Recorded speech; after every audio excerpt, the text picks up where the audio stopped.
Ang pamahalaan na kinakatawan ng militar ay nagpakitang gilas sa pamamagitan ng masigasig na paghahanap sa tulisan.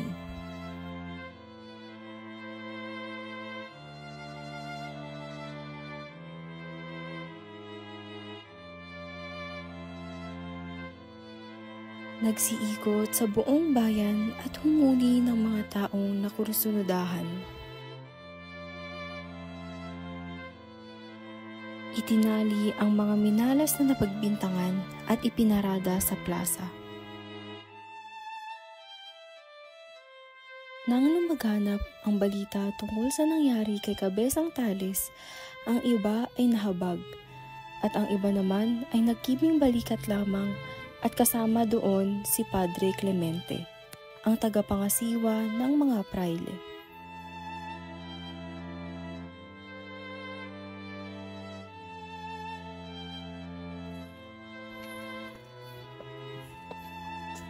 Nais kong malaman ninyo na walang kasalanan tungkol sa nangyari kay Cabezang Tales.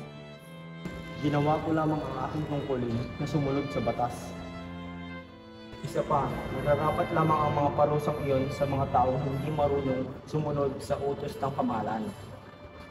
Tandaan mo ito, Puli. Pinaparana sa atin ng Diyos ang ganitong klaseng mga parusa sapagkat tayo ay makasalanan. O kaya ay may mga kamag-anak at makasalanan na dapat sana hindi mong turuan. Hindi ko kaya maintindihan. Tignan mo, ang dalagang ito na maaari ng mag-asawa ay hindi pa rin marunong magdasal. Nakakahiya!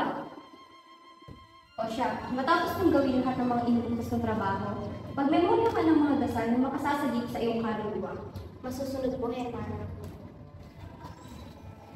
Hay nako, ang hindi pagtawag sa Diyos ay ang dahilan kung bakit napipi at nahihirapan ng iyong ama. Mga hangal talaga, hindi marunong manalangin sa langit.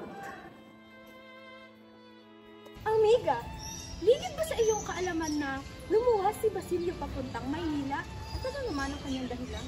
Sapagkat nais niya raw kunin ang mga naipon niyang salapi na siyang ipantutubos niya kay Julia. Si Basilio ay tuluyan na ngang lubog sa kasamaan. Siyang tunay, ang mga kabataang gustong makapag-aral ay hindi dapat pinapadala sa Maynila sapagkat ang mga ituturo sa syudad ay puro kasamaan lamang. Ay nako, kaawa-awang bata.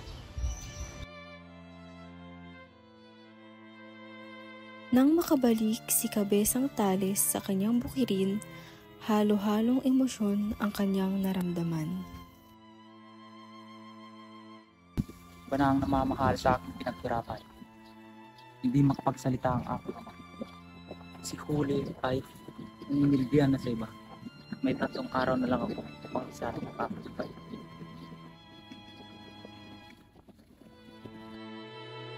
Napaupo na lamang siya sa tabi ng kanyang ama at hindi na umimik maghapon.